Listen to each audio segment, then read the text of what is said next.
Our perspective is that investors need to be focused on the size and the magnitude of this shift that we're seeing. And our baseline forecasts, when we do our bottoms-up work, continue to point to acceleration in CapEx spending and it being durable for much longer.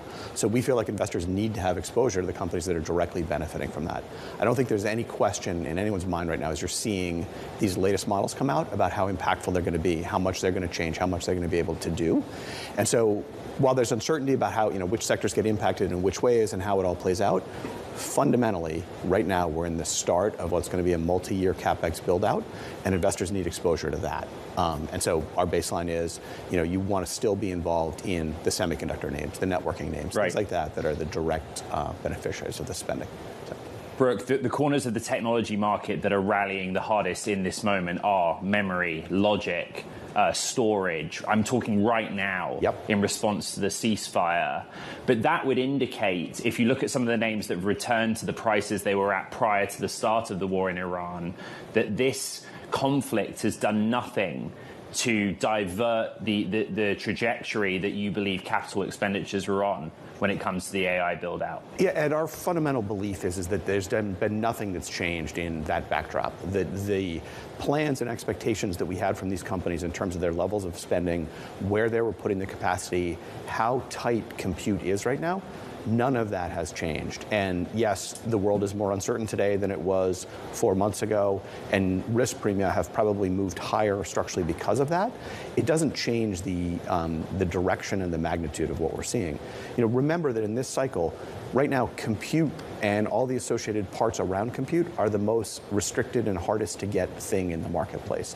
And if you want these models to perform better and to keep doing more and more, the key ingredient is compute and power and memory and all of the things that get pulled on by that. So, there's nothing that would change the outlook. We're very close to the big spenders around this area. So when you think of the Mag 7 companies, we spend a lot of time meeting with those management teams and understanding what their plans look like. None of them are wavering in their commitment and their belief in the opportunity in front of them behind. As global markets improved due to a reduction in geopolitical tensions, Nvidia shares increased on Wednesday. In early trade, the stock surged as much as 3.1% to $183.57 before reducing gains to about 1.8%. The rally as a whole was powerful. The Dow Jones Industrial Average increased 1,384 points, or 2.9%, while the S&P 500 jumped 2.6%. The Nasdaq Composite increased by 3.3%.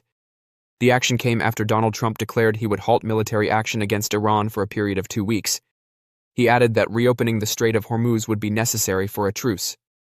"I agree to suspend the bombing and attack of Iran for a period of 2 weeks," he stated. Following the announcement, oil prices fell precipitously.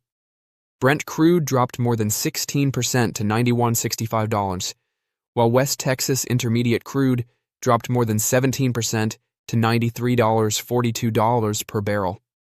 Nvidia's stock has not been able to break out despite the rally.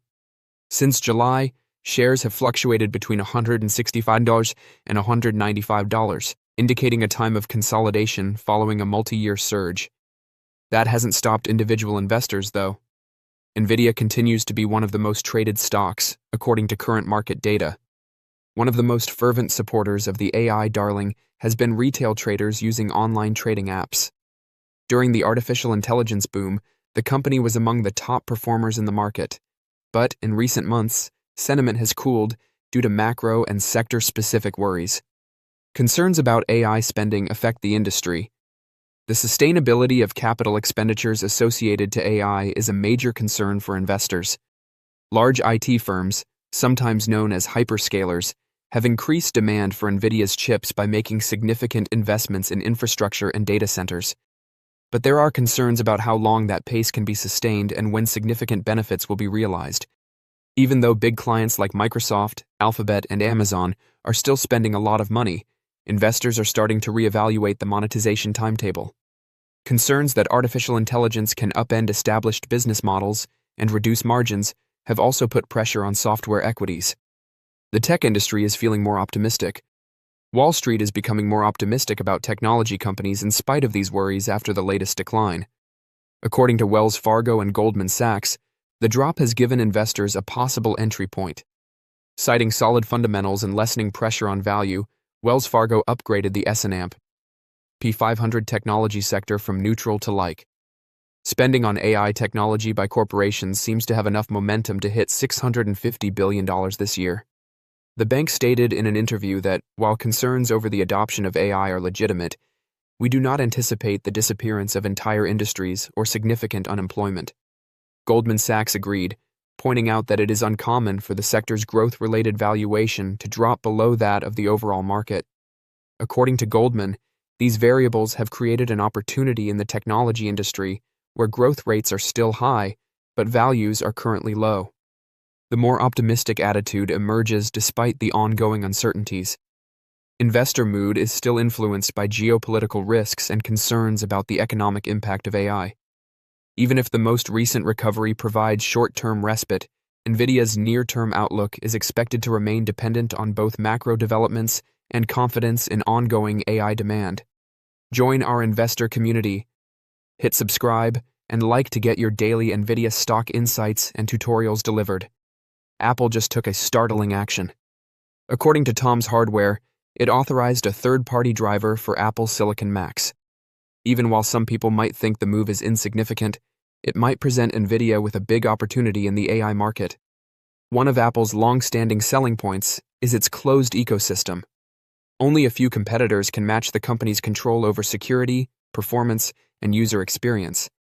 However, control can become a disadvantage in markets that move quickly. This is particularly true in the field of artificial intelligence, where platform purity is not a significant concern. Rather, the emphasis is on having access to the most effective technologies. That's why Apple is so innovative. Why is there such a commotion? In order to enable NVIDIA GPUs to function with Apple Silicon Macs in external configurations, Apple accepted a third-party driver created by AI company TinyCorp. It doesn't appear to be a significant shift for NVIDIA or Apple. It isn't plug-and-play, wasn't designed for a wider range of users, and doesn't instantly turn Macs into NVIDIA-powered gaming computers.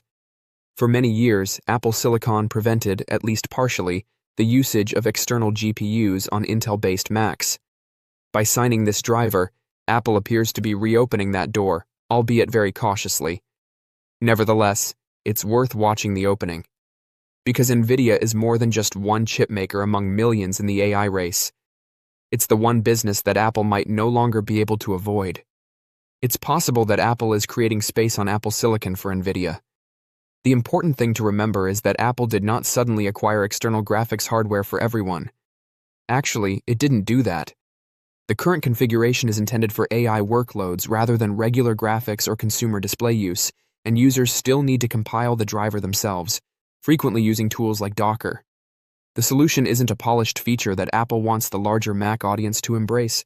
Rather, it is primarily for sophisticated users. Nevertheless, the dynamic is altered by Apple's permission. Prior to this, developers experimenting with NVIDIA GPUs on Apple Silicon frequently had to rely on unapproved workarounds that necessitated turning off crucial system safeguards. This made it more difficult to trust and regulate the setups. One of the largest obstacles for the corporation has been removed with Apple's alleged signing of the TinyCorp driver. Additionally, it gives the markets and the average investor a clear indication that Apple is now open to cooperating. The IT behemoth is prepared to give its ARM-based Macs greater flexibility than it has in the past. This is significant as Apple Silicon is a huge success. You can use the chips to complete nearly all daily and professional duties because they are quick and effective. However, Apple's hardware is hardly the first thing that comes to mind when considering the most demanding AI workloads. Rather, NVIDIA's GPUs win that honor. There is a subtle tension over Apple's platform strategy as a result of the disparity. Apple wants developers to be addicted to its products, on the one hand. However, because of the chip's prior reputation, many of the developers driving the AI economy still wish to have NVIDIA hardware in their toolbox. Expanding market will find the Mac much more approachable if Apple simplifies that, even in limited form. Don't write this off as just another driver's experience in light of that. It indicates that Apple might be adapting to a reality that is getting harder to ignore. AI development won't wait for every business to maintain a closed ecosystem. The more intriguing question for Wall Street is whether this will eventually become a standard Mac feature. This is the reason Apple made everything possible. When it comes to low-level hardware support, Apple is particularly picky about what it lets onto the Mac OS. Therefore, the company's signing of a third-party driver compatible with Nvidia GPUs implies a calculated approach. Don't forget to share your thoughts and experiences in the comments below. Your input helps create a more knowledgeable community where we can all learn and grow together in the world of investing. Stay up to date with the latest market trends, insights, and key updates by subscribing to Investing Tutorial. We're here to help you make smarter investment decisions and stay ahead of the curve. Brooke, just very quickly, did supply chains for chip and chip manufacturing prove to be more resilient in this moment than they were in the early days of the pandemic? Yes, but I still think that those supply chains are an area where there's a tremendous amount of focus in building more resiliency, creating more chip capacity, doing it in more geographies, and that build out is likely to persist. But as of today and what we've seen through this latest geopolitical crisis, there hasn't been any material impact on supply chains there. What's been really interesting is when we think about the semis, Nvidia, Marvell, Broadcom, names that you're in, you like exposure to, is there any hit longer term to the margin or any viewpoint on how you get into the picks and shovels still? Because when we think about the energy prices, for example, that does inflate a little bit. Yeah. So our perspective is, just like you said, like investors need exposure to the picks and shovels and this build out because it's still early and still happening. The margin structures right now are high relative to history, but we think durable because of the fact that, this relationship between your ability to put compute in the ground and generate revenue for the model companies and for the cloud vendors is still very tight. So, there isn't a big discontinuity event happening from either a supply or a demand side that would upset margin structures. So, you mentioned a couple of the names. One of them that we think, right now the market hasn't fully gotten its arms around is what's happening with Marvell. And last year there was a lot of controversy around Marvell and their ability to, hold share at Amazon and some of their other big vendors. What we think the market's missing is around all of the ASIC business. Marvell has this great opportunity to, attach XPU, attach products, and grow substantially. So we think that's a specific company where there's a real opportunity around the upside there. I mean, love the fundamental analysis and cutting through the noise of the moment from a macro perspective. Go to the Anthropic news then. We started this conversation by you saying, look at the changes and the in-step changes we're seeing in models. You like the likes of, Palo Alto Networks. They're one of the key 40 companies that's helping stress test and understand what the cyber risk is from that. Yeah, so I describe myself a little bit as a reformed software investor. I grew up following the entire software suite, and obviously software has some headwinds right now that we can talk about. But within that whole industry set, we think that companies that are involved in cybersecurity have a massive opportunity in front of them. Some of the companies that are helping with data problems have really big opportunities in front of them. So, the news from Anthropic last night is, the power of those models is incredible, and it is exposing a whole bunch of vulnerabilities out there that people didn't know existed.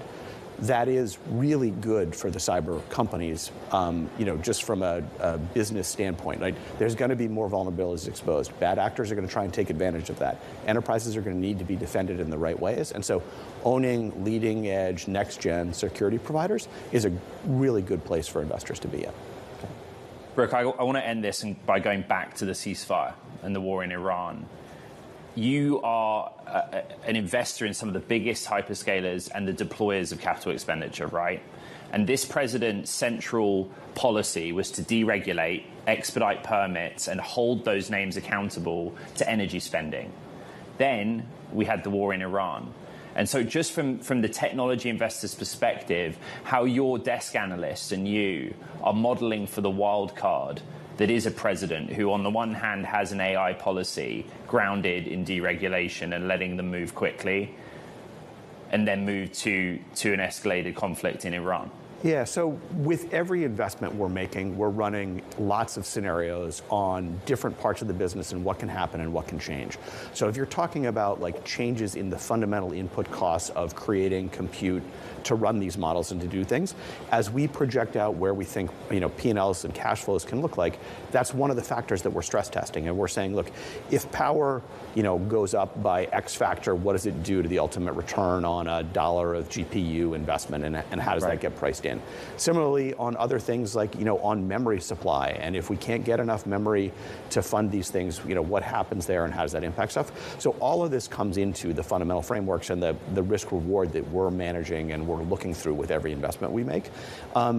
And what I would just tell you as a guy that's been investing in the sector for a long time, I am skeptical of my ability to be precise, but I'm really good about my ability to understand ranges of outcome.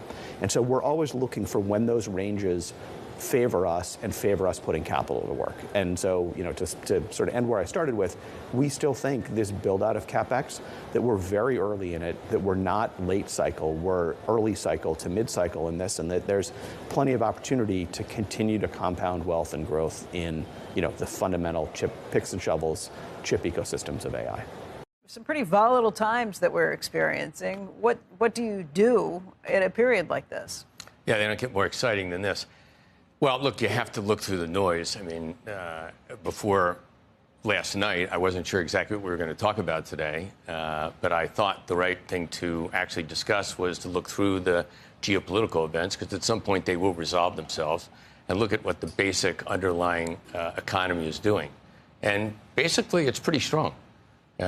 Clearly, the increase in oil prices is going to have some demand destruction and inflation effect, but it's going to be somewhat short term. Yeah, demand destruction at $93 is very different to the demand destruction you see at $117. 100%. So I think that we're going to go back to looking at a market that's being driven by AI investment up and down the supply chain, up and down the industrial complex all around the world. That continues to be a significant trend. I think that inflation probably needs 9 months to a year to sort of get back to where it was pre the war. I think that'll take some time. I think interest rates will probably moderate. Right before the war, the 5-year was around 3.7%. It got up to over 4. I think the 5-year will come back to 3.5 to 3.7. It'll stay in that range for, 3 to 4 months. If the war doesn't reignite, and if oil prices continue to come down, and if things happen the way we want them to, I think we'll get back to a pretty strong market. That's a lot of ifs. But if we get back to where we were before the war broke out, there were already concerns in the market. There were questions about what was happening in private credit, whether that would bleed over or have an impact on the economy. There were questions about AI, whether all of that CapEx spending would actually lead to strong revenue and then earnings.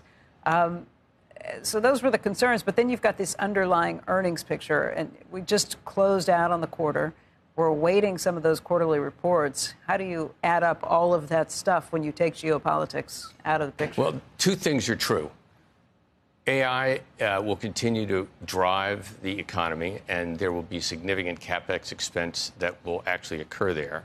Many companies will benefit from that in terms of growth of revenues and growth in earnings and the speed at which they're going to grow. But it's also true that some of that CapEx expense is going to be a poor return on investment. And that will lead to some companies actually doing poorly, some companies potentially even going bankrupt. It does create more volatility. There's no doubt about that. Both things are going to happen. In private credit, two things are true. One is private credit is not going to fall apart. It's not going to go away.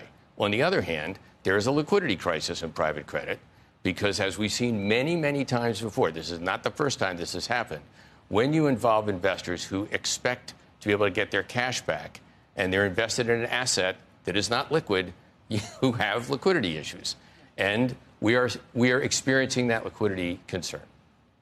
The other issue, though, earnings, underlying earnings. Jack Cafferty was on earlier this morning, and he's looking for high teen growth in earnings. That's pretty significant. Yeah, I think there is from the S&P. Yeah, there's a two-speed earnings also going on. Again, earnings driven by the sort of broad, I don't want to just call it AI, we'll call it power, data, AI-involved activities. Those revenues and earnings are growing faster.